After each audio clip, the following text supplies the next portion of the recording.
come and speak here today. When you talk about gun and knife crime, my position around it and my responsibility for engaging with it is from a person who provides intervention and design intervention programs for engaging this particular issue. I come from Los Angeles originally. I have been coming back and forth to London since 1994. And I was invited here initially by a community organization that was concerned about this issue back then.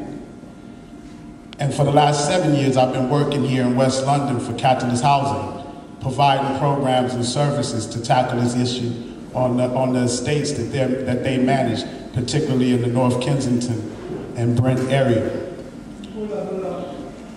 But what I'd like to talk about is this.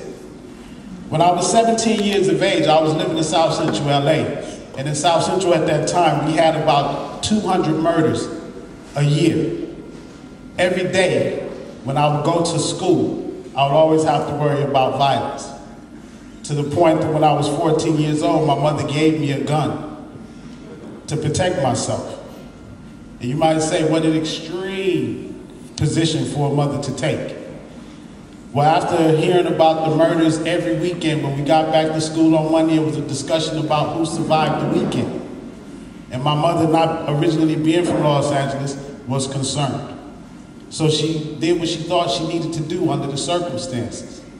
And I say under the circumstances because as she wrote to our mayor about the gang violence, the mayor said there was nothing that could be done unless someone had been harmed. As she wrote to the chief of police about the threats, the chief of police wrote back and said there was nothing that could be done unless someone's been harmed. When she wrote to our local counselor said there's nothing that can be done unless someone has been harmed. And overwhelmingly it became a case of until someone dies, nothing's going to happen. So when I got the opportunity at 17 to do something about what was happening in my community, I did. I recognized that the conditions, the breakdown of the family, the lack of adequate education for helping us to survive the environment that we were living in was not there. I could see that over time, me and my friends and the people that I grew up with started to lose our moral compass. We started to value more things rather than people. We started to value more money than our own loved ones. And when this started to impact us quite heavily, and we started to lose our friends, it was a point in which I got tired of the bitterness of the blood, the taste of the blood of my friends leaving me, that I wanted to do something to change that. So I had the opportunity to create peace in my community, but it didn't just take me, it took a whole host of individuals.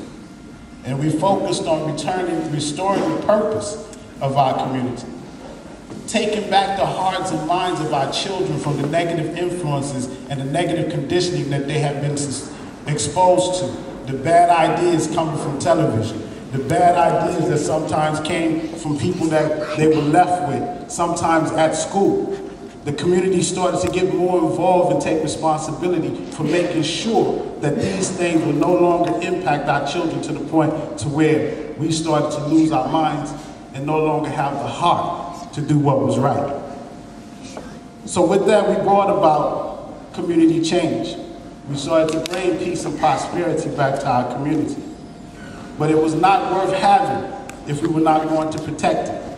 It was not worth having if we were not all going to take the opportunity to stand up and be accounted for in doing what we were responsible for doing to change that environment and make sure that future generations knew what it was to preserve such an environment.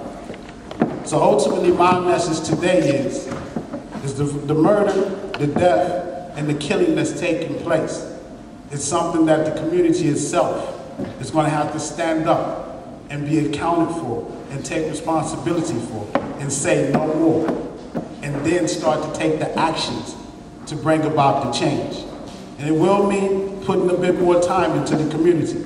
It will mean being up a few hours later because you was out volunteering to help a young person. It will mean sitting down in schools, making sure that the children who need the most help get the most help. It will mean putting our time where it means the most. And that's what it's all about. So as we take responsibility, and we even ask of our children to take responsibility, we have to also ensure that they have the ability to respond to the situation.